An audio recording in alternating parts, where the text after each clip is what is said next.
Hey guys, what's up? We are back with another video today, and today we are doing the Atlanta Falcons mock draft. So make sure you hit that subscribe button down below. Help me reach 1,000 subscribers. Guys, we are only 67 subscribers away. Man, I can feel it. It is feeling so good to get so close to that goal. I am so excited to be able to close in on it. So make sure that you hit that subscribe button down below. Help me reach my goal of 1,000 subscribers before the end of March. Like this video if you enjoy it. Comment all your thoughts and opinions down below. Tell me which picks you like, which picks you don't like, whether you like the selections. Just let me know. I love to be able to get involved. Dislike the video if you don't like it, but let me know what your thoughts are down below. Also, make sure you check out the playlist down below, which has all my mock drafts for soon coming up 32 teams. I'm only 8 teams away from 32. Also, make sure that you check out the website down below as well as the podcast. There are a lot of new changes coming to the channel, so make sure that you're ready for them by hitting that subscribe button and checking out the podcast and website. Let's get started with today's video. At number 8 overall, this is not going to happen, most likely, but at number 8 overall, I selected Will Anderson Jr., the edge rusher out of Alabama.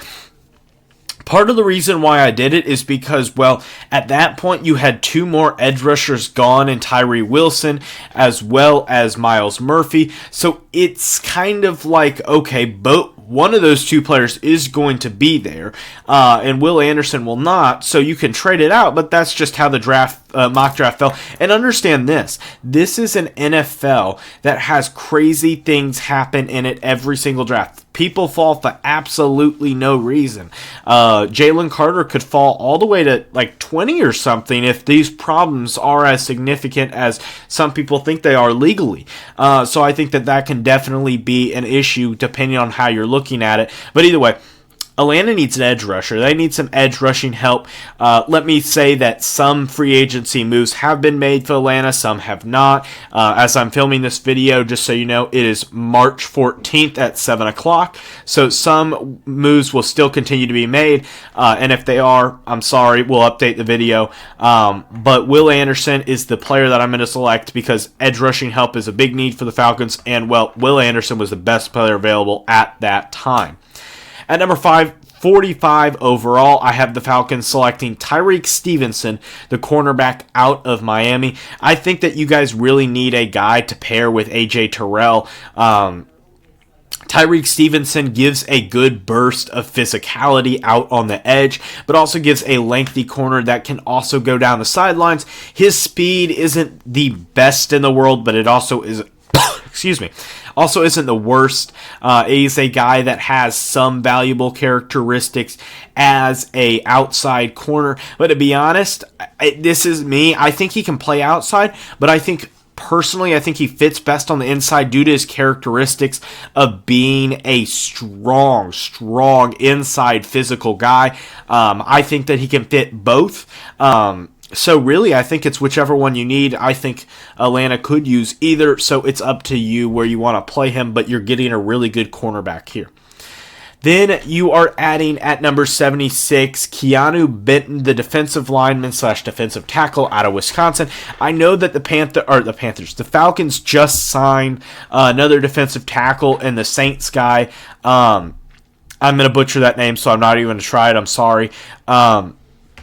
And now you also have him to pair with Grady Jarrett. But I think with Keanu Benton, this is a guy that can replace one of those 2 guys later on. I think he's a good player, but I would not want to start him right away. If he does start right away, I don't think that there's going to be major issues. But I do think that you need to be able to add depth there. And I think that maybe if the signing doesn't work out or if Grady Jarrett starts to age or something, you have a really good defensive tackle in the waiting, and I think that's what you get in Keanu Benton. At number 111, I am selecting new Atlanta Falcons wide receiver, out of Houston, Nathaniel Tank Dell. Tank Dell is a more fun name to say, so that's how we're going to refer to him now. So Tank, he is the opposite of a tank, really. He is really small, he's really short, he's very lean, but he's also really fast. He is really good in open space. If you could excuse me, if you can get him to play slot corner, or not corner, slot wide receiver, I think that he can really improve his stock. He's really good in open space, being able to go one-on-one with cornerbacks. Zone-wise, he's probably not going to be as good at beating zone as he is at beating man, because on man, he can beat a guy individually, and did that well at the Senior Bowl, was one of the best guys at the Senior Bowl, but mostly that was due to his speed, his agility, his ability to get off breaks real easily. This gives you the speed threat that I think the Falcons are looking for, that they don't have in either Drake London or Kyle Pitts, some of their top targets. I think that this gives you that speed option. At number 114, I have the Falcons selecting Demarion Overshown, the linebacker out of Texas. Overshown, he does a good job at being able to have versatility throughout the linebacking position.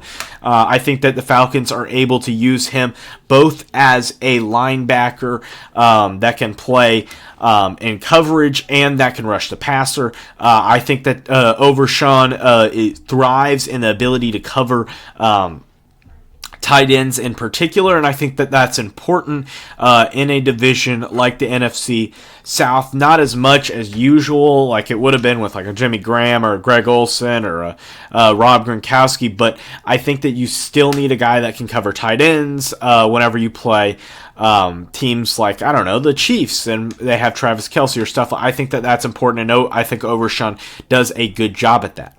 At pick number 161, I have the Falcons selecting safety out of Notre Dame, Brandon Joseph. Joseph, I think, does a really good job at being able to be that free ball or that free safety. He's not going to be the greatest strong safety. Don't have him go inside the box and try to be real physical. As a Notre Dame fan, that was definitely not his strong suit. His strong suit is being able to play that center field position, which I think he can for the Falcons. So I think that it's important as you add a safety in Brandon Joseph. I think that he can play that and be able to continue to be a good safety for the Falcons in the later 5th round. I think that that's important to be able to find value. I think that's a 6th-round pick. So at pick number 226, I have the Falcons selecting Chris Rodriguez Jr., the running back out of Kentucky. I think that it's important to add to your running back room almost every draft cycle. Maybe not every draft cycle, but to get a guy in the 7th or undrafted free agency, there's always good running backs, and sometimes you just have to take a couple of shots and keep going till you find one. That's what the Bears have done with guys like Khalil Herbert in the 6th round, or guys like David Montgomery in the 3rd round, and that's a little bit earlier, but then you also have Jordan Howard and Tariq Cohen both in the 5th round. So I think as a Bears fan, I'm a big proponent of drafting a guy late and letting that be your running back and not putting too much of an emphasis on it. But Cordell Patterson, good running back, played well, but I think it's important to add depth to that position. Then with the final pick at pick 247, I think this is probably my second favorite pick, only behind Will Anderson, and that's Dorian Thompson-Robinson, the quarterback out of UCLA. The reason why I like DTR at this position is because I do actually think that he could be a starting quarterback one day in the NFL, and if he were ever to become a starting quarterback and you drafted him in the late 7th round, that's automatically, if he ever starts a game for you, that is automatically a good pick. Like, just no matter how he plays, it really is a good pick. And I think DTR does a really good job at being able to be flexible. And I also think he resembles a little bit of Desmond Ridder and a little bit, of what the Falcons are looking for as they signed, I believe it was Taylor Heineke. Correct me if I'm wrong in the comment section. I think it was Taylor Heineke you guys signed. There's a lot of veteran quarterbacks moving around, so I'm getting some of them confused. But between Heineke and Ridder and DTR, I think that you have a guy and Ritter that can be able to develop in the future. And I think that DTR, with a little bit more help, I think that he's the best one out of the three personally. But that's going to wrap it up for today's video. Hit the 2 videos down below. One will be a YouTube videos that YouTube suggests for you. Other will be the playlist of all my mock drafts. Hit the subscribe button up here as we march towards 1,000 subscribers. Let's go, baby. And as always, have a great day. Bye, guys.